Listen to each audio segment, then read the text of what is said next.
"Mind yourself in the woods, Arlinn," he says. Her father's voice is strong and firm, but there's a bit of a creak to it, like an oak whose branches yawn under pressure. There he stands in his workshop.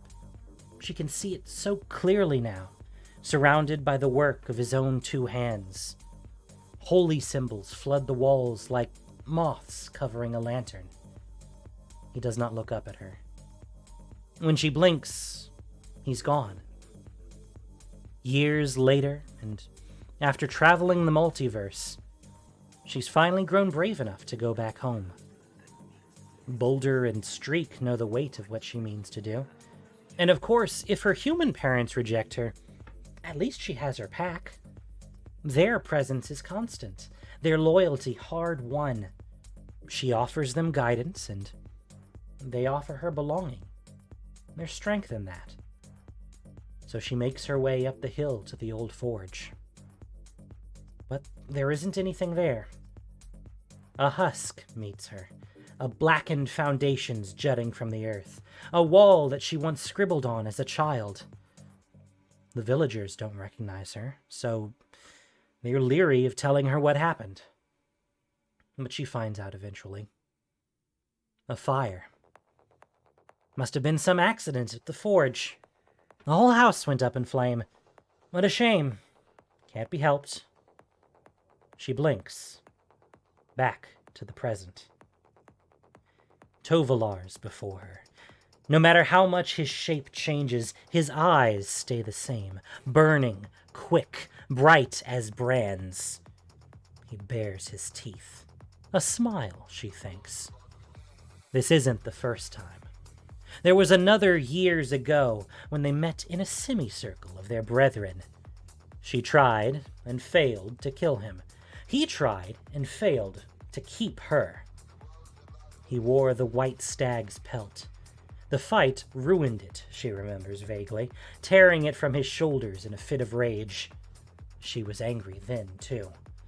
But not as angry as she is now. Arlinn Kord's only thought is to wipe the smile from Tovolar's face. Forward. Powerful legs send her flying through the air. Her jaws are ready to clamp down on his throat. Instead, they meet a forearm raised just in time. Blood fills her mouth all the same, thick and rich with copper. Her nostrils flare even as Tovolar twists, using her momentum to send her to the ground. But you cannot keep a hungry wolf down for long. The moment her back paws hit the earth, she's already back up, already lurching toward him again. He spreads his arms wide. The scars across his bare chest carries to this form, too. When she blinks, there is no white in his fur, and the wound is bleeding red, red, red. "Come home," he says. Was that what he said then? It doesn't matter. A howl leaves her throat, so she goes for him again, clawing at him, the muscles in her chest and arms straining. He doesn't move. Claws rend fur and flesh, tearing him open anew, and still he does not stop smiling. How? There's no time to dwell. He's on her now, lunging at her waist. Her ribs groan, threatening to crack. He's not letting go anytime soon. She plants her feet deeper in the ground. If he wants to lift her, he's going to have to give up a lot to do it. From here, she can rain blows on his back. Blood runs in rivers down his fur, each new wound driving her further into the pit of the wilderness. Yet just as he can't stop her, she can't stop him. Only 3 blows land before he hefts her overhead and drives her into a split tree trunk. Candles fly, sent tumbling by the impact. Fire licks at the gashes the wood's now torn open. He's a fool if he thinks this can hold her. No matter the chunk of wood buried in her shoulder, Arlinn plants her feet along one corner of the trunk and her shoulders along with the other. A grunt gives her enough power to break her way out. She tears the wood from her shoulder and plunges it straight into Tovolar's leg. This at last, succeeds in wiping the smile away. A great howl fills the festival ground, a howl that pierces through the chaos of the battle. When he clutches the wood in his enormous hand with a trembling grip, with some small satisfaction, the beast of Arlinn Cord realizes she has pierced him all the way through. Victory is short-lived. Teeth sink into her shoulders, weight pulling her down. There are too many things at once to keep track of. Down she goes, her head cracking against the discarded helmet of a dead guard. Her ears ring. For a moment she can hear nothing. Not the screaming of the fleeing festival goers, not Adeline's shouted orders, not the roar of Chandra's flames, and not the snarling of the wolves looming over her. How familiar their faces. How often she's seen them in the middle of a hunt. There's Redtooth, living up to her name, hackles raised. There's Boulder at her feet. There's Streak, with his jaws firmly locked on her already wounded shoulder.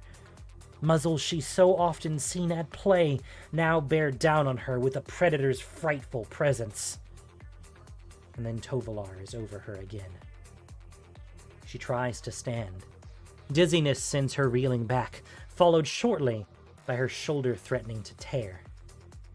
Nausea stops up her throat. His mouth's moving. She can't hear what he's saying. The ringing in her ears sounds too much like church bells. What a strange church this is, with screams for hymns and battlefield filth for incense. She closes her eyes. The grand cathedral in Thraben. Warren behind a desk. Innistrad was born in darkness, and to the darkness it longs to return. It is for that reason we must each tend to our own light. He was the one who recommended her for the Archmagi. What would he make of her now? Did his Geist know when he saw her? The ringing dies down. Tovolar's talking. She can hear him as if from another room. But more than that, she can hear her wolves. That low growl they usually direct toward their next meal. But it isn't quite that growl, is it? She opens her eyes again. There he is, pulling the hunk of wood from his leg. Blood drips onto her muzzle. Home. This isn't home. She tries to sit up again, tries to headbutt him, but Boulder's teeth clamp down and he pushes her back. Don't have to fight, he says. Angel's mercy, she wants to vomit. Her tongue's lead in her muzzle, hard enough to understand wolf speech without a head injury. Join the hunt, he says. This is who you are. Don't you understand? You don't have to hide anymore. Now he's extending a paw to her. Everything in her wants to slap it away. All it does is show her he can control himself, but chooses not to. That's how he manages to talk in this shape. The church hates this part of you, he says, but I don't. The pack doesn't. And it is then, perhaps by divine providence, that Arlinn realizes something. Patience isn't with her packmates. Arlinn swallows back bile. If she tries, yes, she can smell that Patience is close by. The scent is faint compared to the blood and sweat at the forefront, but it's there. Her eyes are still spinning, but if she tries, she can focus and... There, in the dying light of day, Patience is waiting for her. She sits away from the others, just out of reach of Arlinn's right hand. But the moment they lock eyes, Patience starts loping toward her. Tovolar's insistent. Tell me you're coming home, right now! Tell me you're coming home, and I'll let you go. soft fur against her palm. Her stomach settles, just for an instant.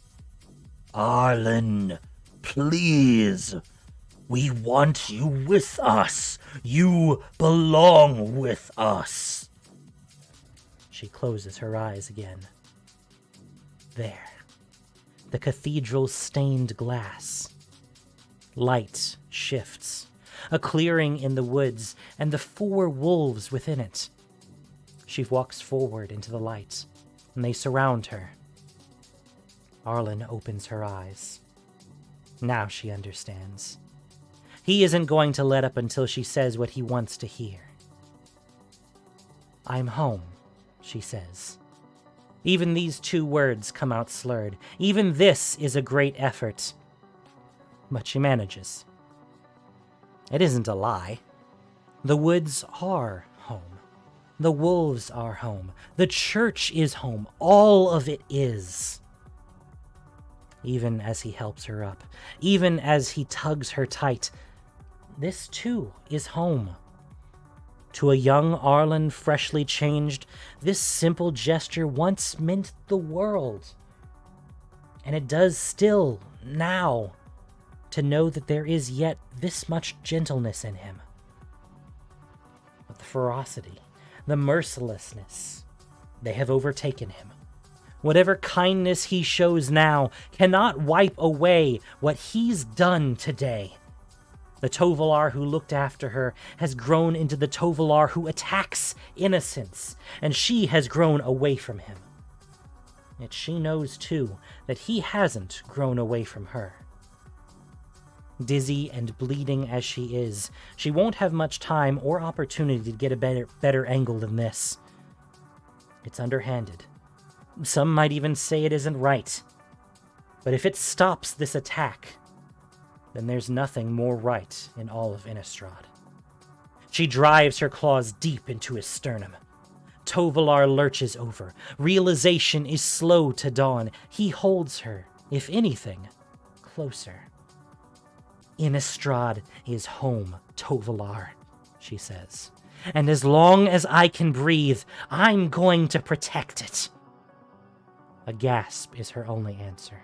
His grasp turns malicious as his claws dig into her already wounded shoulder. She stands, her hand still buried in him. "Call off the attack." How strange to see his eyes dimming in this way.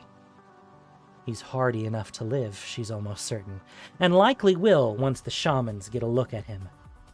But she has never once seen him staggered this way. Not even the first time they fought in the clearing. It isn't simply that she's hurt him physically. Something inside him is broken. Something she can't feel from here. You lied, he rasps. "Call it off," she repeats. He presses his eyes shut. She wonders what he sees. Is it the girl he found in the woods that day? Or is it something else? Something that drove him to this level of unimaginable cruelty? Whatever it is brings him to his senses. In a choked gurgle, he says, fine. She sets him down, withdraws her hand, makes sure he's sitting up. The others will eat him alive if they catch him doubled over. He looks at her again, and she shakes her head. The howl goes up soon after that, a call for retreat only the wolves understand. He does not ask her to follow. Like ants crawling over a body, but in reverse, the wolves leaving the bleached bone remains of the Harvesttide massacre. The name's already been born. From the lips of the Cathars who now stand bruised and battered, from the witches who sort through the bodies in search of those who need their help, the word has already been formed. Massacre. Arlinn cannot look on it for long. Too much like the travails. Worse, in a way, with all the childish decorations now strewn about like the storm refuse. Carved pumpkins crushed beneath the bodies of the dead, cider pouring freely into puddles of blood. Careful stalls broken in two by their keepers' bodies. Less than an hour ago, this was a place of hope. What is it now? Arlinn swallows. She wants to help. Her place is with the witches and the Cathars, tending to the fallen. But if Catilda doesn't complete her ritual, then there won't be anyone to tend to. The crushed effigies around her are a grim reminder of that. Innistrad endures. She has to march on.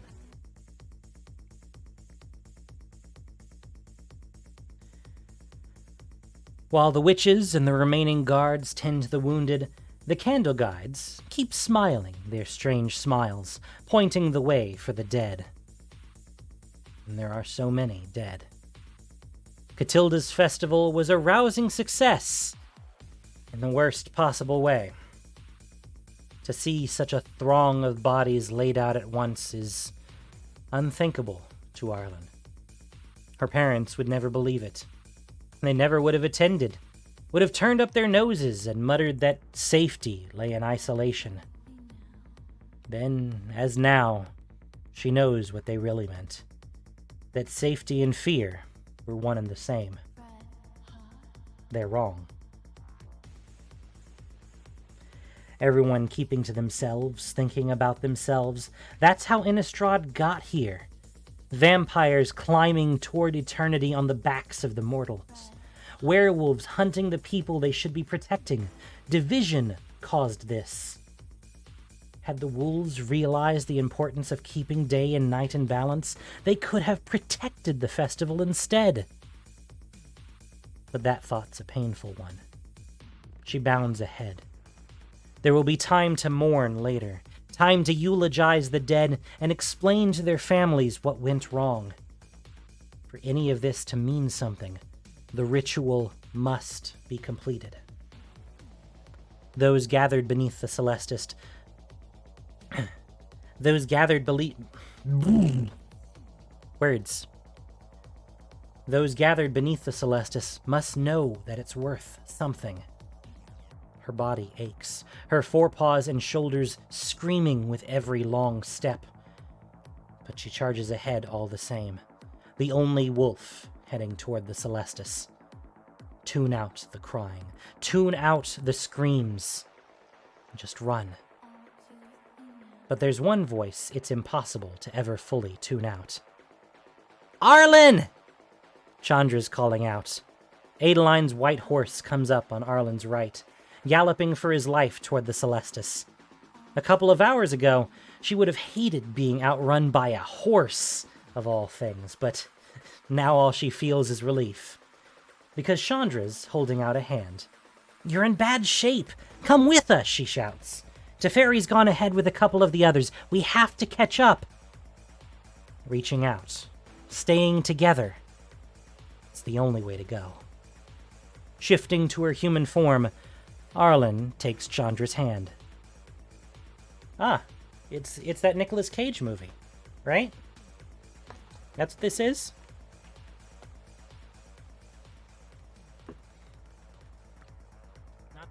I'm not gonna lie. If you wanted the wolves on your side, maybe having a giant effigy that you plan to burn of them would make some a little upset.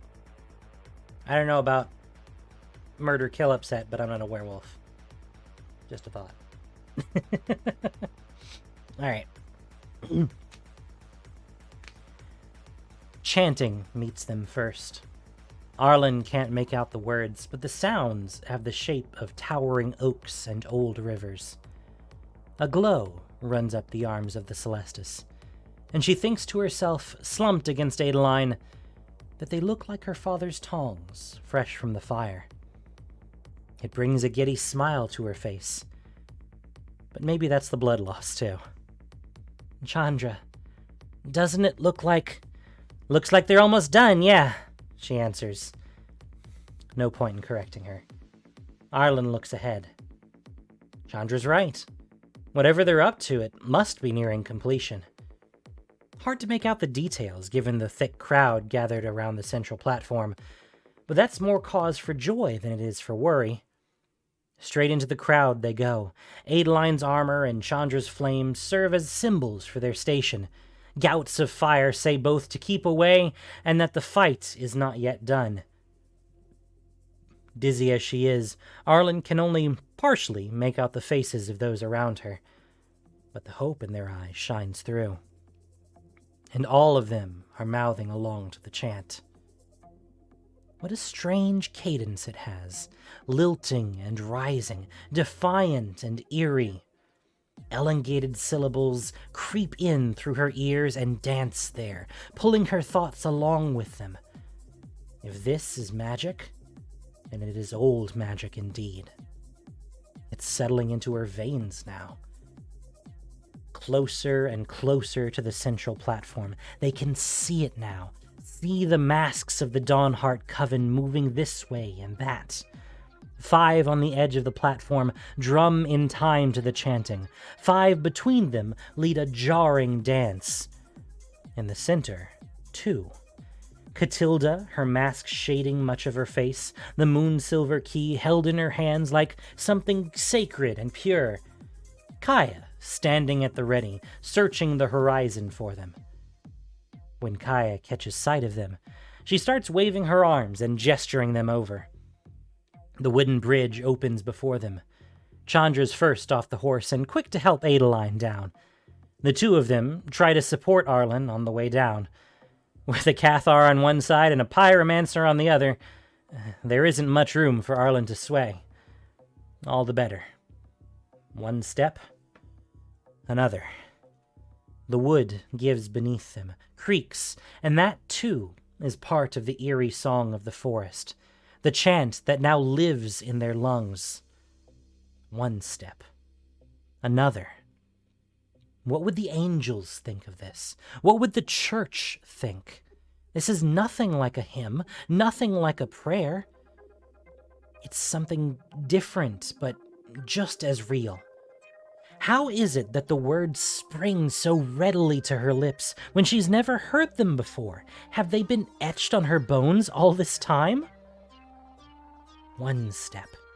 Another. The witches are gathered before them. All at once they turn to Chandra, Adeline, and Arlinn. Eyes meet beneath bent bows and bones.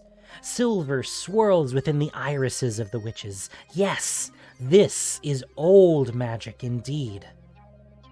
At once, the witches speak in their collected voices. Arlinn Cord. She swallows. Chandra and Adeline share a glance over her shoulders.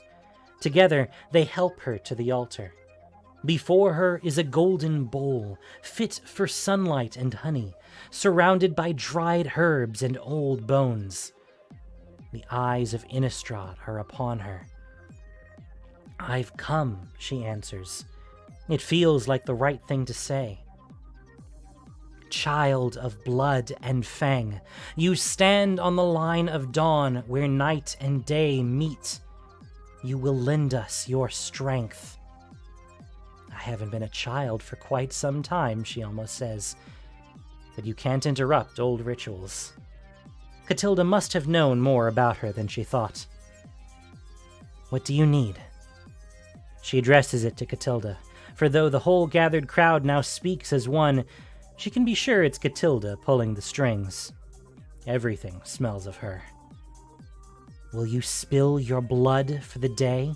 Will your fangs protect those who live in fear? Her eyes dart from one witch to another, to Teferi and Kaya, to Chandra and Adeline. No one seems to understand what exactly any of this means. I will, she answers.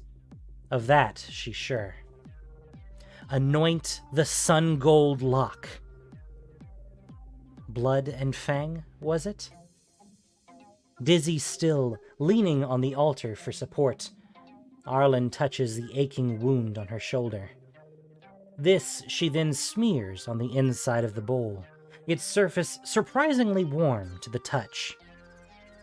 Next, she takes one of the herbs and bites into it. A bitter taste fills her mouth. a welcome reprieve from the taste of metal. This she sets down atop the small smear of red. The bowl begins to hum. So too does the Celestus. Great gears groan as they spring once more to life. Up above, the shadows shift as the arms strain against the rust and roots that bind them. Ground shifts beneath her, but she keeps her hands on the altar. A good thing, too, or she would have fallen. Kaya sets the moon-silver key down when Catilda gestures for it. The coven offers root and soul. She picks up a gnarled root the size of Arlinn's arm, a thing likely as old as Innistrad itself. Sometimes you know age when you see it. Before Arlinn can get to wondering where it came from, Catilda flicks the tip with her finger. All at once, it fades to ash. This Catilda smears on the inside of the bowl, directly opposite Arlinn's blood. That root's accounted for. But what of a soul? Arlinn doesn't like the sound of that. She's about to ask when Catilda links eyes with her. The aura coming off her. There will be no questions here, no interruptions. The ritual must continue. And it is Catilda's eyes that give her away. A silver glow comes over them, then streams out. Her mouth lolls open. There, too, is a stream of silver, and these combine, pouring into the bowl. The other witches loop their arms through Catilda's to support her, as her body starts to go limp. Fear mounts in Arlinn's chest. This isn't permanent, is it? Her eyes dart from the witches to Kaya. She mouths, "Is this all right?" But she doesn't ever get the answer, because Kaya's looking up at something else, and a shadow looms large over the altar. Something smells like death. It happens quicker than a human eye can follow, but conveniently just fast enough for Arlinn. A streak of red and gold, like lightning down from the sky. Catilda swallowed up in its impossible color. Within that streak, Olivia Voldaren. There's no mistaking it. She would never want anyone to mistake her. The hand outstretched toward the moon-silver key is emblazoned with the Voldaren sigil, as is the rest of her armor. And there's no way they can let her get the key. Arlinn dives for it, clutching it close to her stomach as she hits the ground. The sizzle of her skin is a small price to pay for keeping it safe. By then, Olivia's taken to the sky above them. Catilda's body hangs limp in her arms. Olivia sneers down on them, her shoulders rising and falling with the bray of her awful laugh. "Seems we're at an impasse," she says. "I've got your witch. You've got my key." Arlinn gets up on her knees, the key still held tight. Something about it feels different now, cooler. "Neither of those are yours." "On the contrary," Olivia answers. "That key is very much mine. I need it terribly, you see. What I don't need is a shriveled old witch." Kaya's at Arlinn's side in an instant. She's glad of the company, even if the news Kaya brings sends a chill down Arlinn's spine. "There's something going on with Catilda's soul. During the ritual, I saw it leave her, and then..." "And then?" Arlinn says. Kaya frowns. "Olivia showed up. Hard to see what happened after." Chandra's next, hands twitching, eyes fixed on the floating vampire. "We blast her, right?"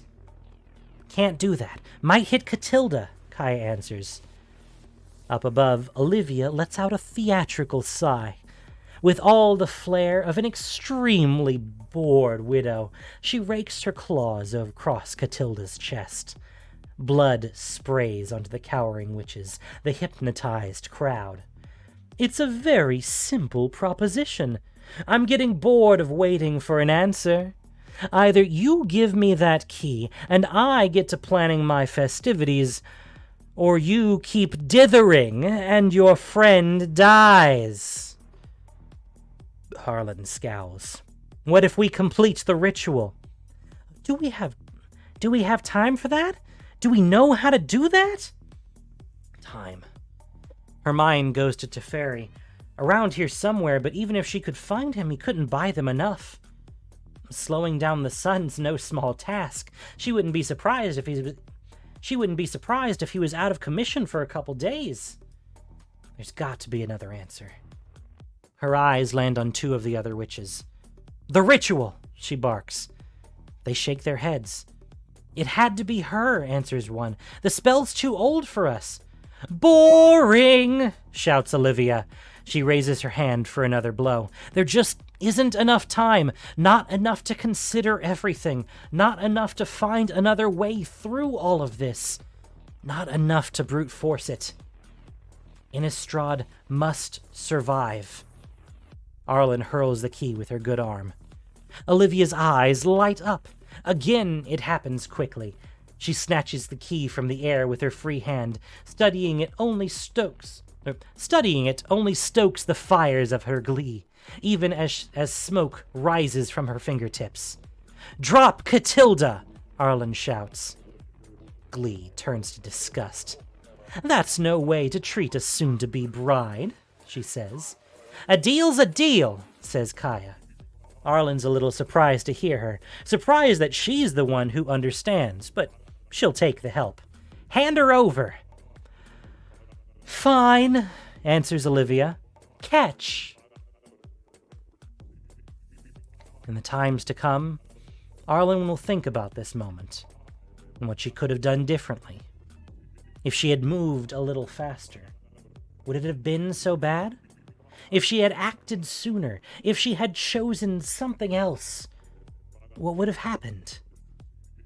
For it is one thing to fall from a great height, and it is another entirely when a vampire throws you. Catilda's body hurtles toward the altar at an astonishing speed. It's all Arlinn can do to break her fall, to throw herself between them. But even that can only do so much. Bones crack as she crashes against Arlinn, and Arlinn crashes against the altar. By the time the world stops spinning, the vampire is gone. Flown away from the looks of it, a distant speck of black against the already darkened sky. The key is gone. The Celestis has gone silent. It is night on Innistrad. It will be night from here to eternity.